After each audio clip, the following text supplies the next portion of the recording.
Movie का start कुछ यूँ होता है। एक आदमी जिसका नाम लू होता है, उसे एक लड़की अपने अंकल के घर लेकर जाती है और वो दोनों एक रूम में बैठे बातें करते हैं। लड़की कहती है, ये रूम मुझे तुम्हारे बेटे पीट की याद दिलाता है। इतनी देर में लड़की लू को रूम में बंद करके बाहर चली जाती। वहीं उसका भाई आता है और कहता है, तुमने पूरे परिवार को धोखा दिया है, अब तुम इसमें जलोगे। दूसरी तरफ से इस रूम का टेम्परेचर बढ़ा देते हैं, जिससे वो जलकर मर जाता है। लू का भाई जाते हुए वहाँ खड़े लोगों को कहता है, जब ये पूरी तरह जल के मर जाए तो इसकी डेड बॉडी को घर भिजवा देना।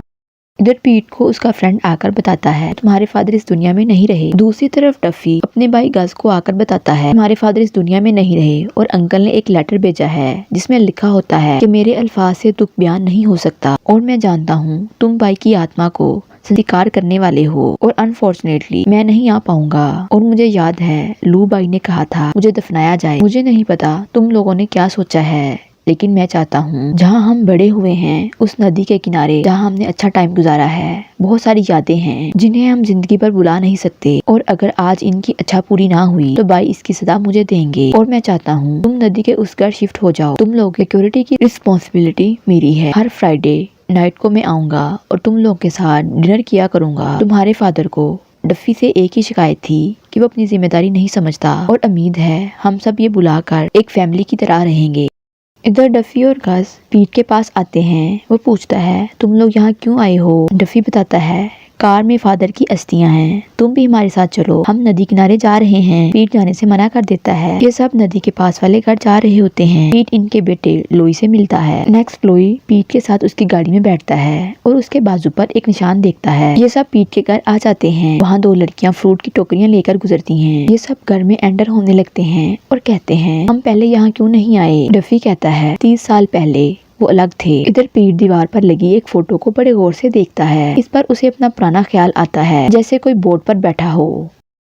नेक्स्ट वो सब लोई को लेकर एप्पल तोड़ने के लिए गार्डन में चले जाते हैं। वहाँ और भी फैमिली आई होती है जो एप्पल तोड़ रही होती है। वहाँ एक आदमी आयमा को एप्पल खाने के लिए देता है। साइड पे एक बैठा बच्चा लोई के साथ खेलता है। वहीं एक आदमी पीट और डफी को अपनी दो बांजियों से मिलवाता है, जिसका नाम रिचल और अलेक्ड्रा होता है। पर पीट को कुछ अजीब सा फील होता है, ऐसे जैसे कुछ तलाश कर रहा हो। इस पर उसे पुराना ख्याल आता है, जैसे कोई लड़की तार पर कपड़े डाल रही हो। वो थोड़ा आगे जाता है, उसे एक स्कल नजर आती है। दूसरी तरफ वो फैमिली अजीब सी होती है। वो आदमी डफी को कहता है, मेरी बांजी रिचल को तुम बहुत पसंद आए हो। और ये भी कहता है, अपने बेटे को कल भी यहाँ खेलने के लिए लाना, वो इधर आएगा, बच्चों के साथ खेलेगा। दूसरी साइड में पीट एक घर देखता है जिसके अंदर दिखाया जाता है एक आदमी आरी से कुछ काट रहा होता है और एक छोटी बच्ची को जिसे कैद किया होता है वो बड़ी मासूमियत से उसे देख रही होती है।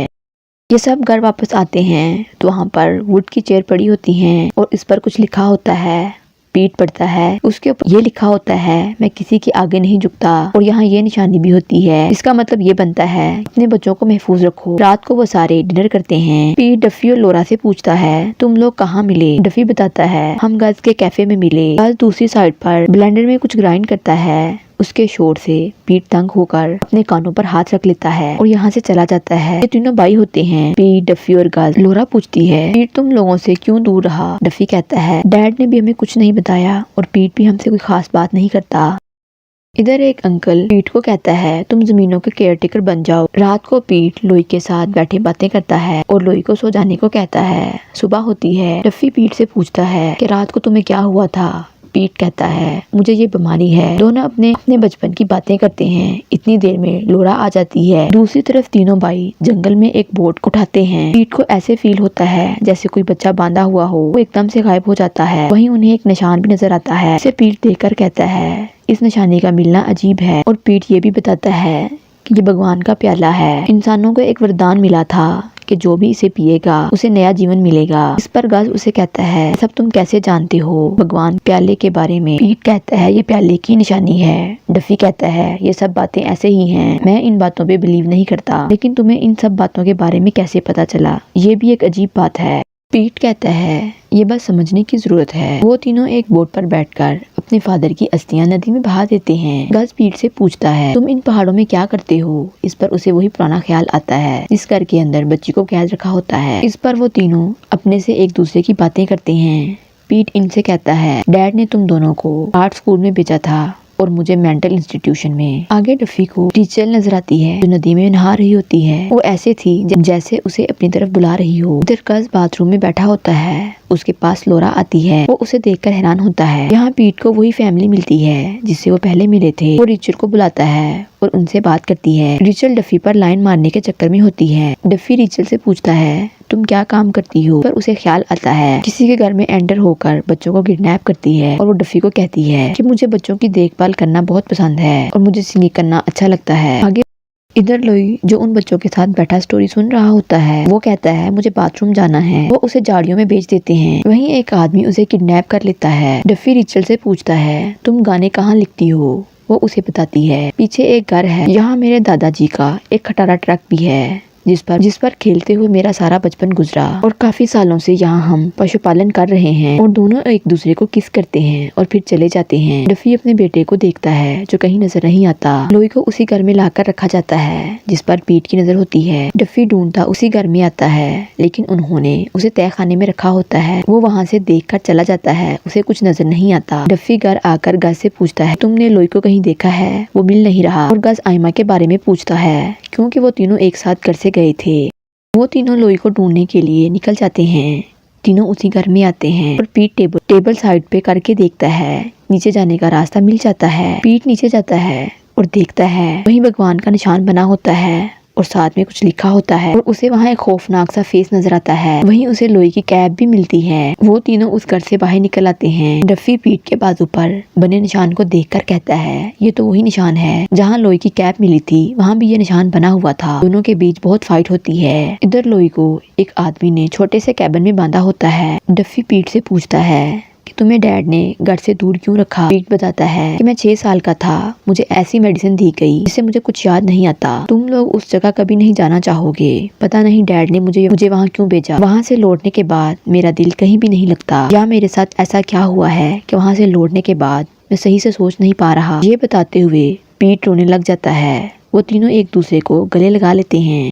इधर वो तीनों अलग अलग होकर लोई को ढूंढने के निकल जाते हैं। डफी उसी छोटे कैबिन में आता है, देखता है उसे लोई का आईपैड मिलता है। बाहर निकलकर वो एक आदमी को देखता है जो उसे देखकर भागने लगता है। डफी उससे पूछता है कि मेरा बेटा कहाँ है। वो आदमी कहता है जान लो ये नदी बच्चों को खा लेती है। दूसरी तरफ वो लोई को गिफ्ट में हिरन का सींग देते हैं। वो आदमी उसे कहता है जैसे तुम्हें सेंटिया पर भरोसा है वैसे ही मैं तुम्हें एक आदमी के बारे में बताऊंगा, तुम्हें उस पर भी भरोसा करना होगा और इस सींग को जोर से पकड़ना। वो आदमी अपने बंदों से कहता है ये मत भूलना ये बच्चा मेरे सगे भाई का पोता है। जहाँ पीट को कुछ लोग बेहोश कर देते हैं। डफी को एक आदमी आकर कहता है तुम्हारा बेटा मिला है, वो भी मरा हुआ। वहीं एक लेडी आकर बताती है कि तुम इस आदमी की बातों पर यकीन न करना, इसने तुम्हारे बाप को मारा है। डफी को जब होश आता है उसे बांधा होता है। वो आदमी उसे कहता है अपने ग्रैंडफादर के फार्म हाउस पर हो और यहीं से शुरू हुआ था और मैंने यहाँ कम से कम 5000 घंटे गुजारे थे और तुम्हारे बाबा ने भी। ये पशुपालन एक बहुत मुश्किल काम है और हमें मलोज को हर साल एक बच्चा बलि चढ़ाना होता है जो 6 साल 6 महीने और 6 दिन का होगा। उस बच्चे को बलि चढ़ाना होता है और अब इस बच्चे को हमेशा के लिए भूल जाओ। दूसरी तरफ लोई को बलि चढ़ाने के लिए रेडी किया होता है। दूसरी साइड पर एक आदमी ने हाथ में सांप पकड़ा होता है जो उसे कुछ कह रहा होता है। डफी को यहाँ ये पता चलता है कि लोरा भी इनके साथ मिली होती है। वो डफी को बताती है ये सब मेरी बहनें हैं। आंखों से पट्टी उतार देती है। वो उसे कुछ पीने को देती है, उसे अच्छे आदमी के साथ जाने को कहती है। लोई उसकी बात नहीं मानता। अब सांप पीट के हाथ में होता है। वो कहता है जब ये सांप बच्चे को डसेगा। पीट सांप लोई के पास लेके जाता है। डफी उसे मना करता है। वहीं पीट सांप को साइड पे रखकर रिचल पर अटैक करता है। डफी लोई को भागने का कहता है। डफी की वाइफ उसे कहती है मैंने इसे तुम्हारे लिए नहीं पैदा किया, ये बलि चढ़ने के लिए था। वहीं एक आदमी डफी पर गन रख लेता है। इतनी देर में डफी का एक फ्रेंड आकर उसे मार देता है। यूं उस बच्चे को बलि चढ़ने से बचा लिया जाता है। पीट जो जख्मी होता है डफी उसे कहता है मैं तुम्हें मरने नहीं दूंगा, लेकिन इतनी देर में पीट मर जाता है। डफी और लोई बहुत रोते हैं। डफी अपने बेटे को लेकर वहाँ से नदी पार करके आ जाता है। दूसरी तरफ दोनों बाप बेटा गज की कब्र पर एक फ्लावर रखते हैं। लोई अपने डैड से कहता है ये घर तो गज अंकल का है और पीट अंकल का घर कौन सा है, को हम कहाँ रखेंगे। इस पर उसका डैड कहता है मैंने उसके लिए बहुत अच्छी जगह देख रखी है और दोनों वहाँ से चले जाते हैं और यूं मूवी का एंड हो जाता है।